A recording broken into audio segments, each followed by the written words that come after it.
different, and I think it's a more appropriate point for me to make. For a democracy to function, you've got to have an opposition with a minimum level of credibility to challenge the government and to hold it to account, especially at a moment when that 48% is feeling deeply disenfranchised and when there is this huge negotiation of national interest on the table.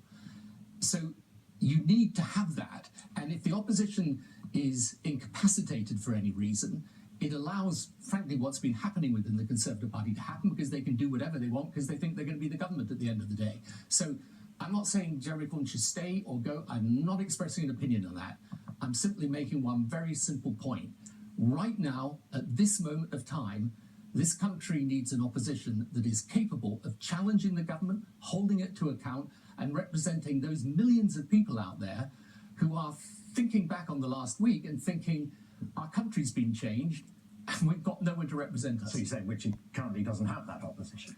Well, it's pretty obvious, and everything's going on the last few days. I mean, look, I've not known a time like this in British politics, to be honest. Well, one of the reasons we're told, we're hearing today, that Jeremy Corbyn is hanging on so resolutely is he wants to wait till Wednesday and the Chilcot report coming out, and wants to crucify you, according to one of his aides, for being a war criminal.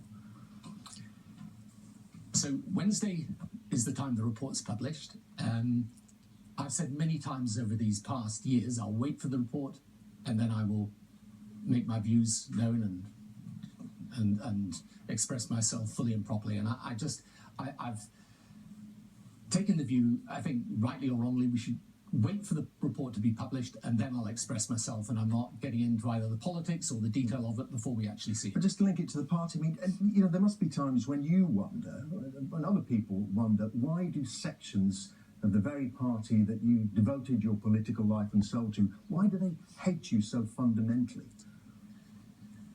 I don't know. I mean, there may be lots of reasons for it, but you know, politics is a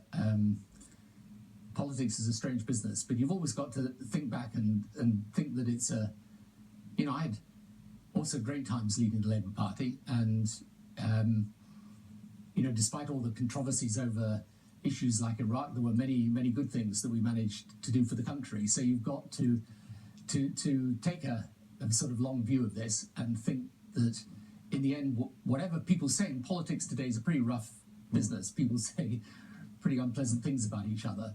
There's still an important job to be done, and a job which, if you manage to get to it and do it as leader of the Labour Party or Prime Minister, you should count yourself privileged. But it is this issue, isn't it, being called a war criminal? Alex Salmond from the SNP is coming along on the programme a bit later, and I'm sure he's going to endorse, you know, that Corbynite view. And some people saying there are grounds for you to be arrested and taken to the International Criminal Court. You know, it's been around for some time. How do you treat that? I think it's best we wait for Wednesday, and then let's see what the report brings. And when that comes, by the way, then I can respond properly. But it's not possible, and certainly not really appropriate, I think, for me to respond. But you could tell us now, because one of the key questions is what understanding did you come to with George W. Bush before 2003, the Crawford Ranch conversation? Did you pledge that Britain would back the United States come what may? These are the very things the report's going to go into. And, you know, we're Sunday, we've got the report on Wednesday.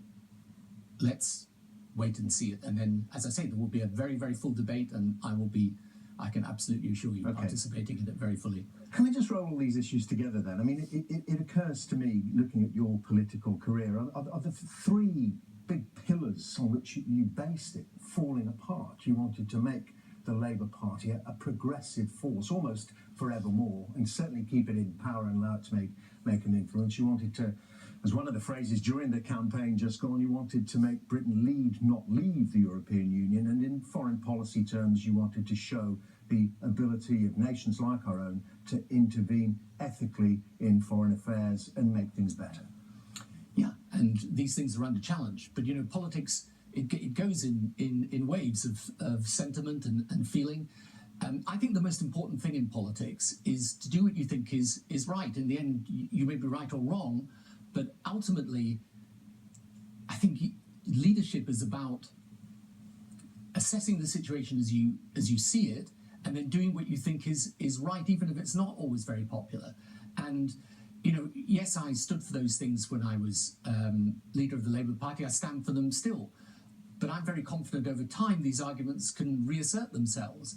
And politics today it's a very rough business, and it's made particularly rough because politicians today operate with this kind of wall of noise around them, created by conventional media interacting with social media, so that I think sometimes politicians are quite disoriented, and you've always got to go back to first principles.